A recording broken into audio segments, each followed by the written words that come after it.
Pois é, está rolando a eleição no Atlético Mineiro para o novo presidente. Uma das discussões que acontecem paralelamente à votação envolve o sonho do estádio do Galo, né?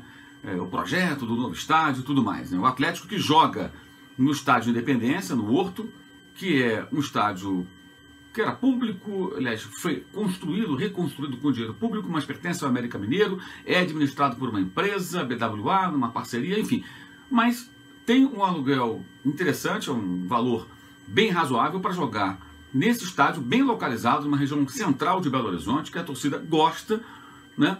Com uma capacidade para 20 e poucos mil torcedores, o que atende a grande maioria das partidas do time ao longo de uma temporada. E a opção de correr para o Mineirão sempre que tiver um jogo muito importante, como fez, por exemplo, na reta final para ganhar a Copa do Brasil em 2014, como fez na campanha da Libertadores em 2013 e como faz sempre que tem um jogo de grande apelo. O Galo negocia com a Minas Arena e vai jogar no Mineirão. Estádio que recebe os jogos do Cruzeiro, que tem um acordo fixo para lá atuar.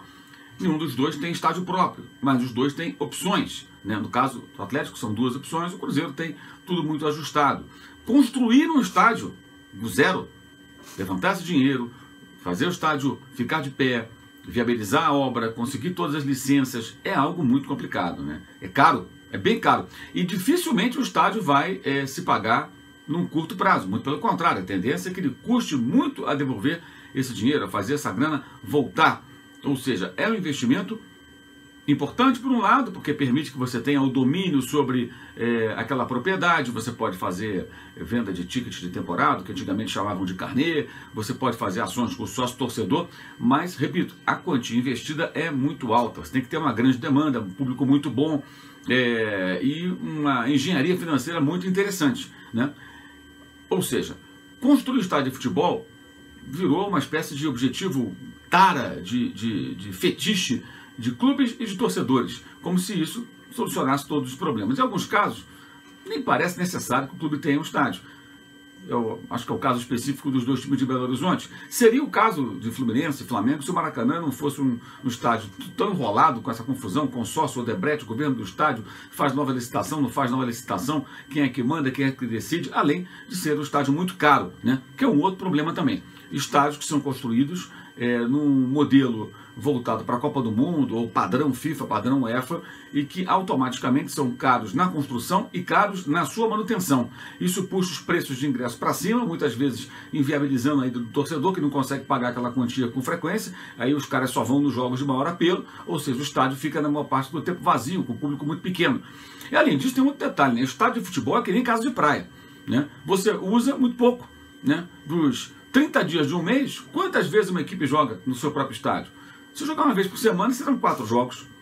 Como você tem jogos em casa, jogos fora, competições de mata-mata das quais os times podem ser eliminados, a maioria dos times fica pelo caminho, claro, eles são eliminados aí, aquelas quartas-feiras de Copa do Brasil, seu time não está jogando mais, se caiu da Libertadores, da Sul-Americana também, e o estádio fica lá vazio, mas a lâmpada está ligada, o cano lá fura, a água está sendo gasta, a limpeza tem que ser feita, os impostos têm que ser pagos, a manutenção tem que ser feita. O estádio continua gerando despesa, mesmo quando está fechado. Se você consegue fazer com que ele tenha ações como visitação de turistas, eventos corporativos, que não usam o gramado, mas usam instalações, áreas do estádio de futebol, você até consegue minimizar essa despesa, ou até, quem sabe, se tiver um volume muito grande, um movimento, uma agenda muito repleta, gerar até lucro, né? Mas são casos muito raros, isso depende de boa localização, de uma cidade que tem um mercado muito aquecido para esse tipo de evento, não é simples, né? O único estádio do Brasil que a gente pode falar com toda segurança que é um ótimo negócio para o clube é o estádio do Palmeiras, o Allianz Parque. Por quê? Foi construído por uma construtora, né?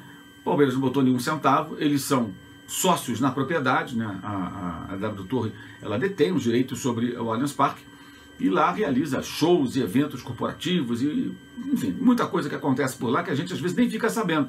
Mas em muitos dias lá dentro está rolando alguma coisa, sem utilizar um gramado, eventos que geram receita, né? E os jogos do Palmeiras ali são jogos que têm sido jogos de boa média de público, porque o time de futebol vive uma boa fase, né? O Palmeiras inaugurou esse estádio no final de 2014, ele ganhou uma Copa do Brasil em 2015, foi campeão brasileiro em 2016 e vice-campeão brasileiro em 2017, uma temporada que ficou abaixo do que os palmeirenses esperavam, mas ainda assim o time foi segundo colocado no campeonato. Então consegue ter médias boas para o padrão brasileiro. Fica distante de 100% de ocupação em todo o jogo, como é comum em alguns países europeus, na Alemanha especialmente. Mas são médias interessantes aqui para o Brasil, como são as do Corinthians. O Corinthians conseguiu uma média de 40 mil pessoas, mas foi campeão brasileiro, torcida motivada. No início do ano, com a torcida meio desanimada, chegou a jogar para 11 mil pessoas no estádio de Itaquera, que é um estádio que não tem toda essa demanda para outros eventos, porque a localização não é numa região tão rica e privilegiada como a do Palmeiras. Então ele fica mais distante das regiões mais ricas de São Paulo. Não é um estádio que foi bolado, pensado para outros eventos, ao contrário do Palmeiras. Então é um estádio que não consegue ter essa geração de receita que o Allianz Parque possui. E além disso, é um estádio que foi estádio de Copa do Mundo, ficou num preço absurdo, é um rolo danado, o Corinthians tem dificuldade para pagar, já estaria atingindo perto de 2 bi o custo do estádio com atraso, multa, correção monetária, é dinheiro que a Odebrecht colocou, é dinheiro do BNDES, é empréstimo bancário, enfim, é uma grande confusão. Deu orgulho aos corintianos, o Corinthians conseguindo títulos utilizando esse estádio, mas já os ganhava antes no Morumbi e também já os ganhava antes no Pacaembu. A própria Libertadores foi conquistada no estádio do Pacaembu. Ou seja, o Corinthians não ficou vitorioso por causa do estádio, pura e simplesmente. Já era um clube que estava numa escala de sucesso, vencedor, e o estádio entrou no meio desse contexto. Agora no Rio, o Flamengo com o projeto do estádio que vai fazer água. Por quê? A Ponte Rio-Niterói terá um projeto de um viaduto que vai ligar com uma região ali da Zona Norte para pegar a Avenida Brasil, enfim. E esse projeto vai fazer com que o viaduto passe ali rasgando praticamente o terreno onde o Flamengo faria o estádio. Ele ia comprar um terreno ali na região de Manguinhos, perto da Avenida Brasil, para erguer ali o seu estádio. Esse projeto já está fazendo água, né? A tendência é que ele não aconteça por conta dessa obra, que é um empecilho que tentaram removê-lo e, pelo jeito, não vai ser possível. Ou seja, o estádio do Flamengo, mais uma vez, deve ficar para o sonho do torcedor e do clube. E existe lá o Maracanã, que é uma situação complicada, envolve uma situação muito enrolada, é um estádio muito caro, e para ter o Maracanã, se um dia o clube, ou junto com o Fluminense, outros clubes tiverem condições de gerir o estádio, é preciso também que transformações sejam feitas, porque é um estádio que ele foi bolado para a Copa do Mundo, e não com o perfil do torcedor brasileiro.